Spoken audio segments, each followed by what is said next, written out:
Have you ever wondered what it would feel like to be a Sith Lord? Well, today I will show you how you can turn into Darth Nihilus, the Lord of Hunger.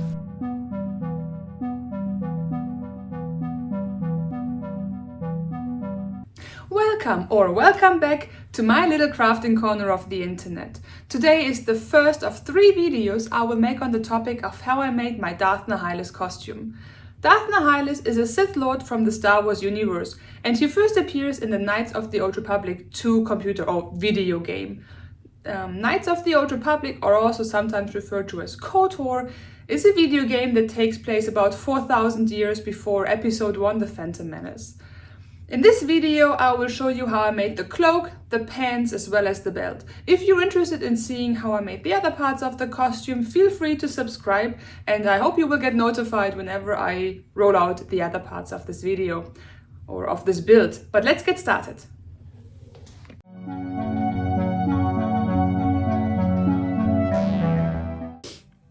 I started working on the cape for the cosplay. You see my pattern pieces. I could have just done a normal cloak without any pattern. However, I do own this pattern. It was one of the very first things I ever made, if not the first thing I ever made for a Renaissance fair coat or cape. So I'm just using this since I anyways have it laying around. But if you don't have this pattern, it's very easy to make a cape without a pattern.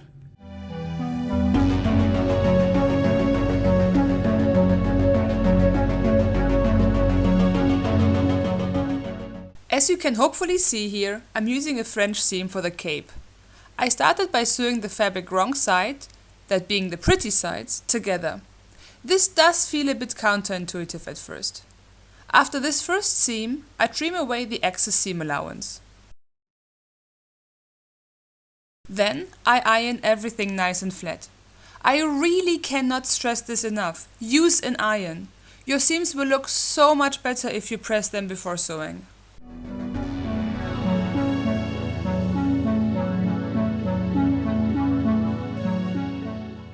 Next, I fold the cape along the first seam, pin everything in place, and sew it again.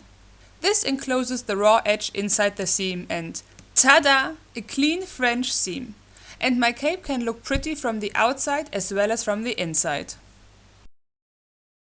I know, I only glanced over how a French seam works.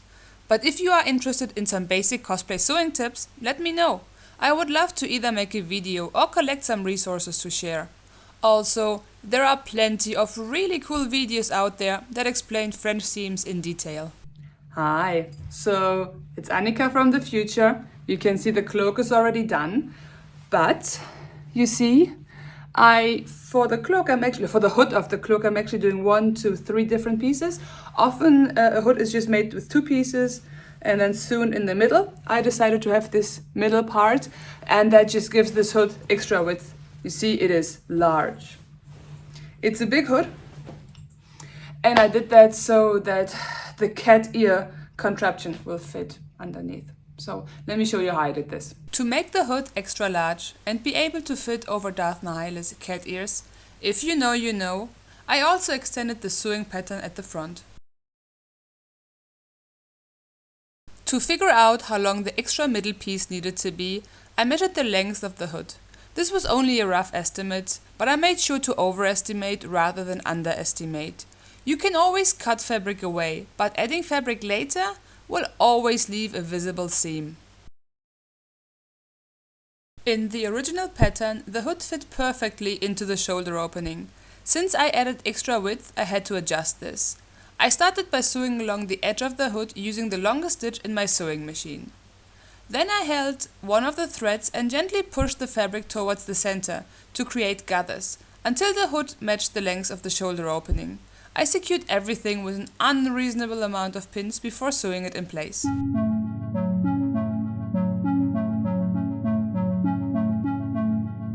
After checking a million times that I attached everything correctly before actually sewing anything, I still managed to sew the hood on the wrong way around. Oh boy. So I had to rip out the seam and redo the gathering and attach the hood. Again. Since I had already put in the effort to make the cloak look nice on the inside with the French seams, which I also used for the hood by the way, I had to figure out how to finish the seam where the hood attaches to the body of the cloak. I decided to simply enclose the seam with black bias tape. With the cloak basically done, I only had to hem everything. The fabric I used frays like crazy, so I started by running a zigzag stitch along all raw edges. After that, I double folded the edges and stitched them down to finish the hems. And yes, I could have used my serger to finish the edges instead of the zigzag stitch, but A, zigzag is totally fine, and B, I had to rethread my serger, and that is a royal pain in the butt that I was not ready for that day.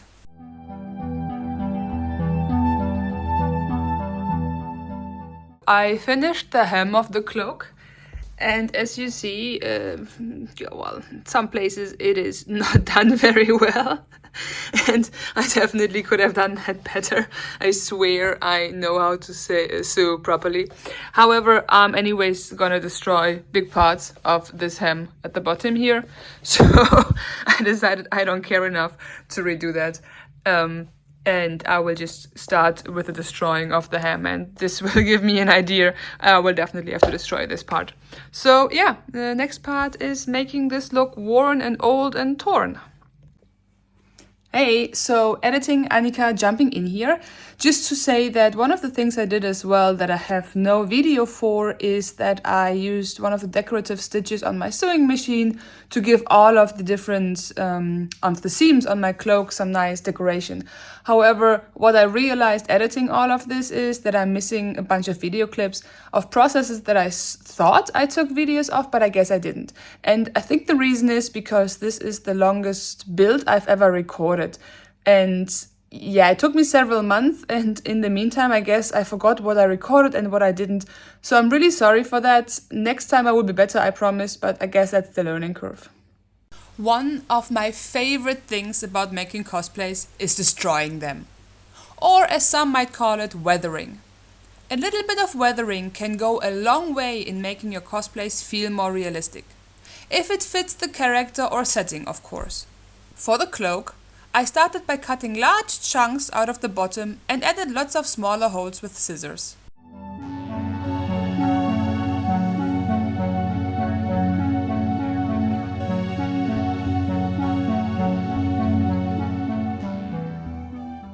As I mentioned before, this fabric frays like crazy, and it's also 100% synthetic. This is a hard word.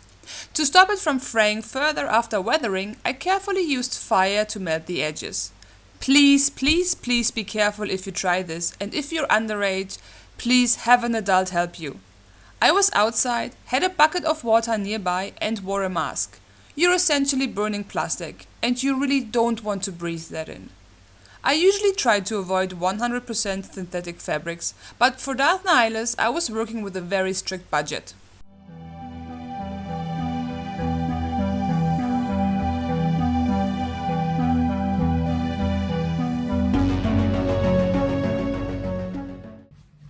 So the cape is basically done. I still need something to close it here in front. And one of my goals with this cosplay was to use as many things as possible that I already have in my stash. I don't want to buy many new things. So I was thinking, and the idea I came up with is using leather scraps and then using one of these clasps and like one of those D-rings, and basically attaching this leather on one side with the clasp, and then attaching that also basically, so okay, if you put the leather here, you have both sides attached to leather, and then attach one side here and one side here, and then this is how I could have that as a well, closure. It also looks a bit sci-fi, maybe, I don't know, but I mean, that's what it's gonna be for now, and I think it's fine. It's not the most pretty or the most, like, I don't know, but I think it's fun. It's okay. So I'm gonna do this now. Here is the cloak. It's done, and I wanted to show you, this is You see? This is how the closure thing turned out.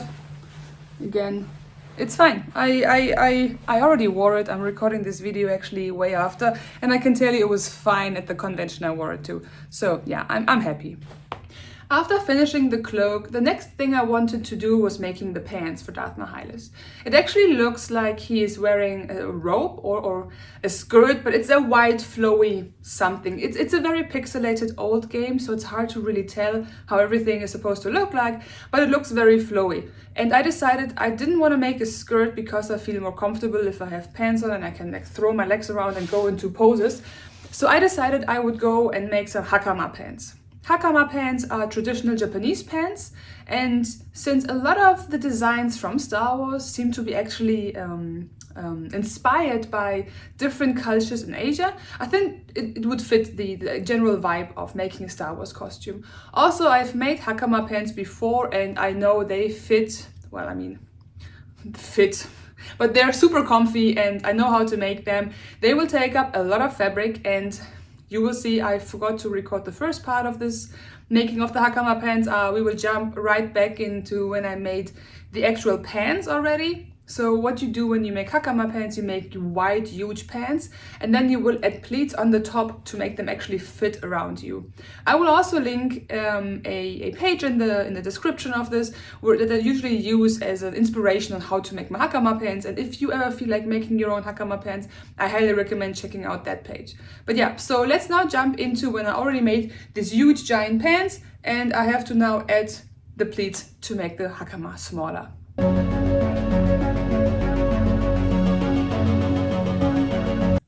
I love this stage of the Hakama pants because, as you can see, it just looks like a giant pants. Like, these are huge. We're gonna pleat the top though, so we're gonna pleat the top now, which will make them fit better, but right now they just look like giant pants, which I always think is very funny. Actually, before starting on the pleats, I added a bit of embroidery along the side opening. Darth Nihilus only wears black, so I wanted to add as many small details as possible. Besides weathering, adding details like this is one of my favorite parts about making cosplays. And it's also one of the reasons I enjoy taking creative liberties.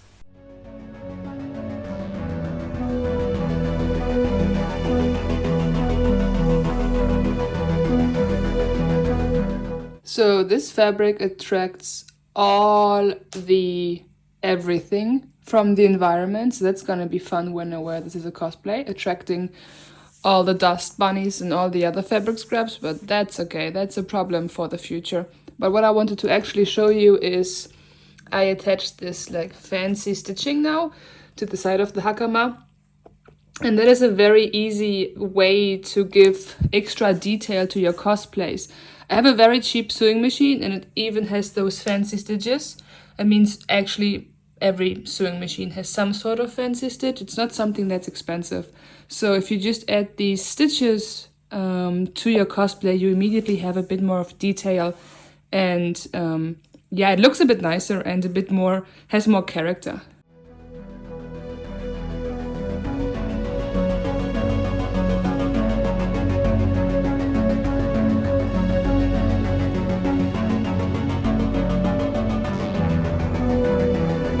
Okay, now it's finally time to add the pleats at the top of the Hakama. I'll spare you from watching me try to figure out the width of the more than 10 pleats, but it took me an embarrassingly long time.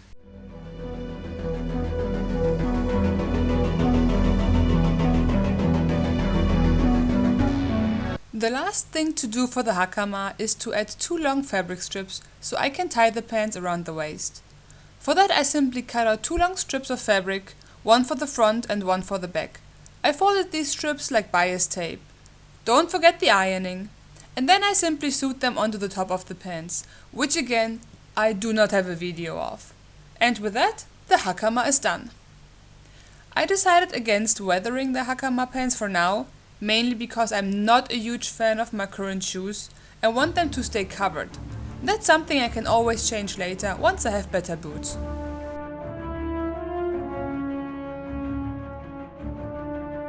Well, here is a video of the finished Hakama pants.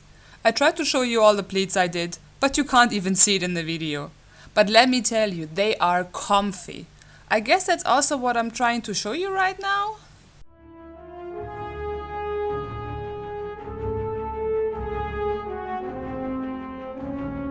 I think I mentioned before that this cosplay is based on a very pixelated image of Darth Nihilus, and I took some creative liberties. Especially with the belt, where I took inspiration from the shape of Darth Maul's belt. My original design even features pockets on the sides, but as you'll see later, designs can change.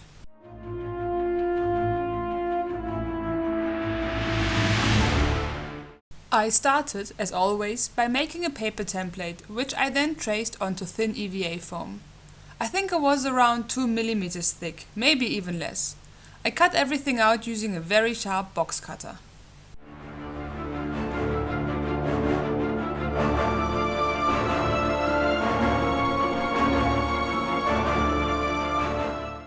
So I cut out what is gonna be the belt later, or the main belt.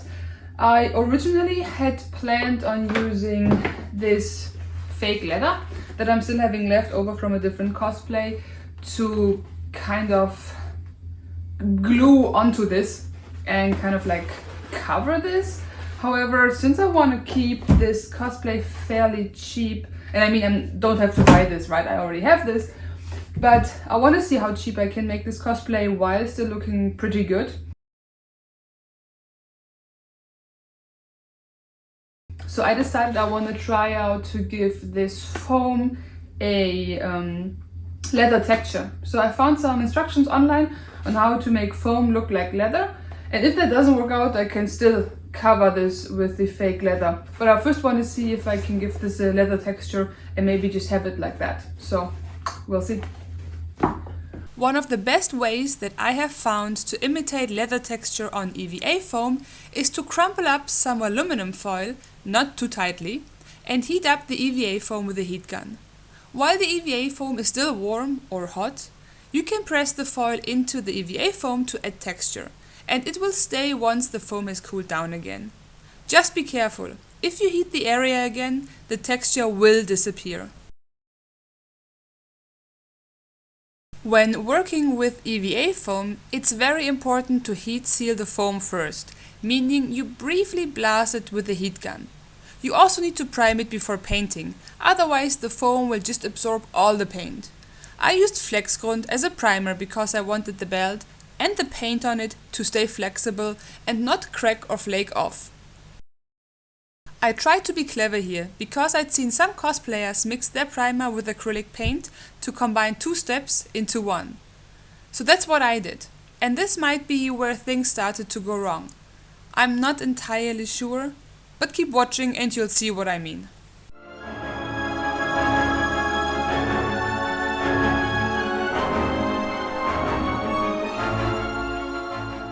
I was a bit worried that the EVA foam alone wouldn't be strong enough and might tear once I add pouches to the sides. I never ended up making pouches, but that was my fear at this point of the process. To compensate for that, I glued some cheap black fabric I had lying around to the back of the belt. I used spray adhesive simply because it's much easier when you're covering large areas.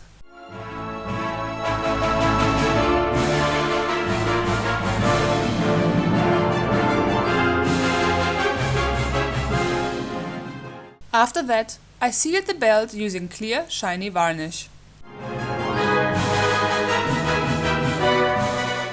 To make the belt look more realistic, I wanted to add some stitching.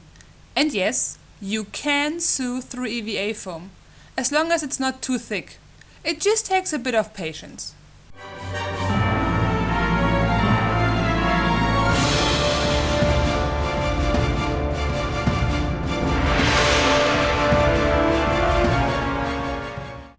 Hey, so I just sewed on just like nice lines onto my belt to make it look more like actual leather. What I did not realize would happen though, if you look on the inside of the belt now, I have these white scratches where the color was scratched off due to the sewing machine. That is not a problem, however, though. First of all, it's on the inside, I do want this looking neat on the inside, so if the belt is a bit open, it looks nice. But I have more left of the Flex Grund and color mixture. So I'm just gonna put that on top here, and even with the Flex Grund being actually just like glue, it's gonna make sure that the stitches will just stay anyways where they are. So I think that's not a bad idea to do this anyways. So that's what I'm gonna do now, repair all of those scratches.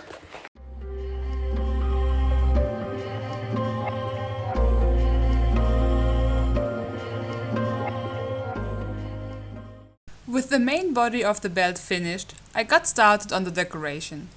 I had a resin buckle laying around that I originally made for my Edward Scissorhands cosplay, but didn't end up using, and it turned out to be perfect for Darth Nihilus.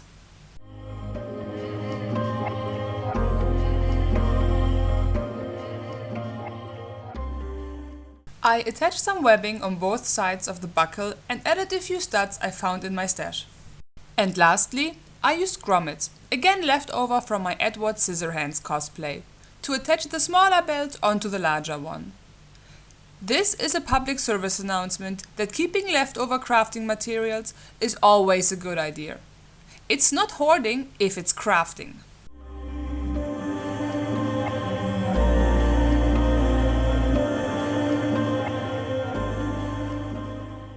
Please enjoy this short clip of me silently struggling with removing the grommets again.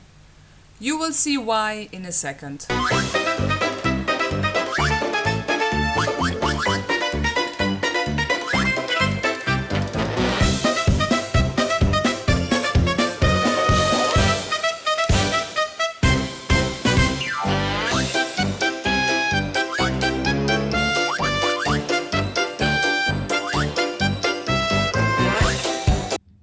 Hi. As you see, I completely ripped apart the belt. I completely turned it into its individual pieces. So we have the main body, this little decoration I had on top, and then the buckles to close the belt. What I'm going to do now, because I didn't actually like how it looked, it wasn't very flexible, so whenever I kind of moved the belt, it started cracking. I thought I could avoid that by using the coat that I used, like the I forgot the name, but like the Flex Grund, I think it was called, the Flex Grund. I'm not sure if maybe I didn't use enough of the Flex Grund, if I shouldn't have mixed it with the paint. I don't know, but let me show you. So basically these, as you can see here, this is happening, and I don't like that. I want a belt that looks good and that is flexible. So what I'm going to do now, I want to keep using all these pieces. I don't want to throw anything away. That's why I separated everything. What I'm going to do now, I'm going to use this fake leather that I have from a different cosplay leftover. I will basically cover this old foam piece with this fake leather and then attach everything again. And so the cracking and everything will be hidden, and it still looks fine. So we didn't waste any materials. Maybe we wasted some time, but we learned that, or I learned that I don't like this, and it's not working with a Flex Grund the way I did it. So we learned something, and that's always good. So yeah, I cut out a generous piece of faux leather and used spray adhesive once again to glue it onto the old belt. And just like before, I added a seam.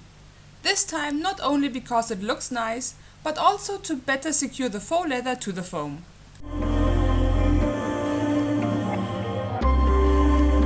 After that, I reattached the decorations and added 2 simple buckles in the back. I also decided to add a second decorative belt, because one felt a bit lonely. And that's it. So, the belt is done, finally. You can see this first decorative belt that I showed you how I did it, and then the second one I did very similar, but instead of having this buckle in the middle, I just glued on 6 half beads or half spheres, I guess. Those are also just made from resin, and they have a nice color, and I thought they fit. It's also just attached with grommets, and yeah, but that's the belt. It's nice and flexible, just like I wanted. And yeah, so that's that. So something I didn't mention yet is that I already have these leather gloves I will use for Darth Nihilus. I'm not going to make my own gloves simply because, why? I already have these. If I ever decide to use this cosplay for a competition, I probably will have to make my own gloves, but until then these are fine. And I'm already crunching a little bit, meaning I need to finish this cosplay very quickly, so I'm just gonna use these ones.